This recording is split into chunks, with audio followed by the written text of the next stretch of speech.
Una vez más nos encontramos en este canal para resolver un ejercicio donde aplicaremos la ley de Coulomb en la resolución de un triángulo rectángulo. El ejercicio dice así: en los vértices de un triángulo rectángulo hay tres cargas eléctricas tal como se muestra en la figura. Nos piden calcular la magnitud de la fuerza resultante sobre la carga Q3 por efecto de las otras dos. Como puedes observar, aquí tenemos el triángulo rectángulo en cuyos vértices tenemos tres cargas positivas y nos están pidiendo calcular la magnitud de la fuerza resultante sobre esta carga Q3 por efecto de la carga Q1 y la carga Q2. Lo primero que debes realizar es un plano cartesiano y en dicho plano cartesiano vas a dibujar el triángulo rectángulo.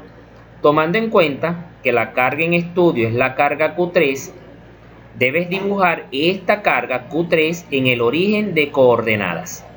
Dibujando el triángulo rectángulo en el plano cartesiano, entonces la representación gráfica queda de la siguiente manera. Por otra parte, tenemos que la distancia que hay desde la carga Q1 hasta la carga Q3 son 6 centímetros. Estos 6 centímetros se deben transformar a metros. Para transformar de centímetros a metros, únicamente debes dividir este 6 entre 100. El resultado de esa división es igual a 0,06 metros. Y esta es la transformación de centímetros a metros. Entre este segmento, que se puede llamar la hipotenusa, y este cateto, se forma un ángulo de 60 grados. Ese ángulo de 60 grados se ubicaría en este vértice. El siguiente paso es realizar la representación vectorial de las fuerzas que están actuando sobre la carga Q3. Como la carga Q2 es positiva y la carga Q3 es positiva, entonces la carga Q3 va a experimentar una fuerza de repulsión. Esa fuerza de repulsión va dirigido en este sentido y la voy a representar con un vector que voy a identificar con la variable F23, que significa fuerza que la carga 2 ejerce sobre la carga 3. Como la carga Q1 es positiva y la carga Q3 también es positiva, entonces la carga Q3 va a experimentar una fuerza de repulsión que va dirigido en este sentido y la voy a representar con un vector que voy a identificar con la variable F13, que significa fuerza que la carga 1 ejerce sobre la carga 3. ¿Qué vamos a hacer? Vamos a determinar la magnitud de esta fuerza y la magnitud de esta fuerza aplicando la ley de Coulomb. Aquí tenemos la fórmula de la ley de Coulomb para hallar la fuerza que la carga 1 ejerce sobre la carga 3. Y aquí tenemos la otra fórmula, que es la misma ley de Coulomb, para determinar la fuerza que la carga 2 ejerce sobre la carga 3. Donde K es la constante electrostática, Q1 y Q2, Q2 y Q3 respectivamente son las cargas eléctricas, y R13 es la distancia que tenemos desde la carga 1 hasta la carga 3, y R23 es la distancia que tenemos desde la carga Q2 hasta la carga Q3. Como esta distancia no la tenemos, entonces tenemos que hallarla. ¿Cómo hacemos para hallar esta distancia? Aplicando razones trigonométricas. Aquí tenemos el ángulo que se forma en este vértice. Este segmento sería el cateto adyacente, que es la variable R23, y esta es la hipotenusa, que tiene un valor de 0,06 metros. Como ya conocemos la hipotenusa y conocemos el ángulo que se forma en este vértice, entonces podemos hallar este cateto. Decimos que el coseno de 60 grados va a ser igual al cateto adyacente, que es la variable R23, dividido entre la hipotenusa, que es 0,06 metros. Como vamos a determinar es el valor de esta variable, trasladamos al primer miembro 0,06 metros a multiplicar al coseno de 60 grados. Realizando esta multiplicación, entonces podemos decir que la distancia que tenemos desde la carga 2 hasta la carga 3 va a ser igual a 0,03 metros. Como ya tenemos esta distancia, entonces podemos aplicar o sustituir los valores de cada una de estas variables en la ley de Coulomb y vamos a poder determinar la magnitud de estas dos fuerzas. Decimos entonces que la fuerza que la carga 1 ejerce sobre la carga 3 va a ser igual a la constante electrostática, que tiene un valor de 9 por 10 elevado a la 9 newton metros cuadrados sobre Coulomb cuadrado, multiplicado por la carga Q1, que es de 25 por 10 elevado a la menos 6 Coulomb, multiplicado por la carga Q3, que es de 9 por 10 elevado a la menos 6 Coulomb, dividido entre la distancia que tenemos desde la carga 1 a la carga 3, que es de 0,06 metros, y eso iría elevado al cuadrado. Realizando la multiplicación en el numerador, decimos que la fuerza que la carga 1 ejerce sobre la carga 3 va a ser igual a 2,025. Coulomb multiplicado por Coulomb nos daría Coulomb cuadrado, y ese Coulomb cuadrado se podría simplificar con este Coulomb cuadrado. Es decir, que en el numerador nos quedaría newton metros cuadrados. Desarrollando la potencia en el denominador, 0,06 metros al cuadrado da como resultado 3,6 por 10 elevado a la menos 3 metros cuadrados. Simplificamos metro cuadrado con metros cuadrados y realizamos la división. Podemos decir entonces que la fuerza que la carga 1 ejerce sobre la carga 3 va a ser igual a 562,5 newton. La fuerza que la carga 2 ejerce sobre la carga 3 va a ser igual a la constante electrostática, que es de 9 por 10 elevado a la 9 newton metros cuadrados sobre Coulomb cuadrado, multiplicado por la carga 2, que es de 16 por 10 elevado a la menos 7 Coulomb, multiplicado por la carga 3, que en este caso es de 9 por 10 elevado a la menos 6 Coulomb, dividido entre la distancia que tenemos desde la carga 2 a la carga 3, que es de 0,03 metros al cuadrado. Multiplicando en el numerador, podemos decir que la fuerza que la carga 2 ejerce sobre la carga 3 va a ser igual a 0,1296.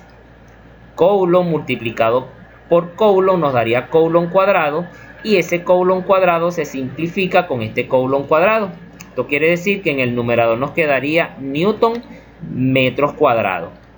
Desarrollando la potencia en el denominador, 0,03 metros al cuadrado va a ser igual a 9 por 10 elevado a la menos 4 metros cuadrados. Metros cuadrados se simplifica con metros cuadrados.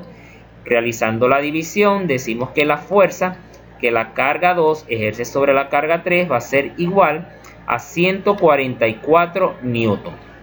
¿Qué vamos a hacer ahora? Vamos a determinar la fuerza resultante, que es lo que nos están pidiendo. Partiendo de esta representación gráfica, como ya conocemos la magnitud de la fuerza 2,3, que es de 144 newton, y la magnitud de la fuerza 1,3, que es 562,5 newton, entonces podemos determinar la fuerza resultante. Pero antes debemos hallar la magnitud de las componentes de esta fuerza. Debido a esta fuerza, tenemos una componente sobre el eje X que vamos a llamar fuerza 1,3 en X, y debido a esta fuerza tenemos una componente sobre el eje Y que vamos a llamar fuerza 1,3 en Y. Para determinar la magnitud de estas componentes hacemos uso de las razones trigonométricas.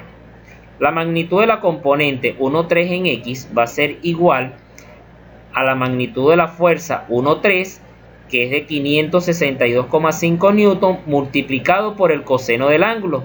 El ángulo que se forma entre el eje X y la magnitud de esta fuerza. Es decir, este ángulo que se forma acá. Por ser opuesto por el vértice, puedo decir que el ángulo que aquí se forma es de 60 grados. Entonces, sustituyendo, decimos que la componente 1,3 en X va a ser igual a 562,5 newton multiplicado por el coseno de 60. Realizando esta operación en nuestra calculadora, decimos que la magnitud de la componente 1,3 en X es igual a 281,25 newton. Para determinar la fuerza resultante sobre el eje X, ya que tenemos la magnitud de la fuerza 2,3, que es 1,44 newton, y tenemos la magnitud de la componente 1, 3 en X, entonces vamos a sustituir esos valores y decimos que la fuerza resultante sobre el eje X va a ser igual a 281,25 newton más 144 newton. La fuerza resultante sobre el eje X va a ser igual a 425,25 newton. Vamos a determinar la magnitud de la componente 1, 3 en Y. Para determinar la magnitud de la componente 1, 3 en Y, usamos la magnitud de la fuerza 1, 3 multiplicado por el seno de 60 grados, que es este mismo ángulo que se forma acá, y debido a esta fuerza. Es importante que tomes en cuenta que para hallar la magnitud de las componentes en X, por lo general se usa el coseno, y para hallar la magnitud de la componente en Y, se usa el seno. Muchas veces esto puede cambiar, no es algo constante, pero para este caso se usa coseno para el eje X y seno para el eje Y. Sustituyendo, decimos que la magnitud de la componente 1, 3 en Y va a ser igual a la fuerza, que es de 562,5 newton multiplicado por el seno de 60 grados. Como esta componente está sobre el eje Y negativo, por esa razón se coloca un signo menos. Decimos que la magnitud de la componente sobre el eje Y va a ser igual a menos 487,14 newton. Como la única fuerza que tenemos sobre el eje Y es esta componente, entonces la fuerza resultante va a ser igual a este valor. Para determinar la fuerza resultante hacemos uso de la siguiente ecuación, que no es más que el teorema de Pitágoras. Fuerza resultante va a ser igual a la raíz cuadrada de la fuerza resultante en X al cuadrado más la fuerza resultante en Y al cuadrado. Sustituyendo estos dos resultados, decimos que la fuerza resultante va a ser igual a 425,25 newton al cuadrado más menos 487,14 newton al cuadrado. Estos datos no son más que la fuerza resultante en X y la fuerza resultante en Y. Haciendo uso de la calculadora, podemos concluir que la fuerza resultante sobre la carga Q3 debido a la carga Q1 y Q2 va a ser igual a 646,63 newton. Hasta aquí el resultado o el ejercicio estaría resuelto. Si expresamos este resultado en notación científica, podemos decir que la fuerza resultante va a ser igual a 6,46 por 10 elevado a la 2 newton. Hasta aquí este video. Suscríbete al canal, activa la campanita, comenta y hasta una próxima entrega.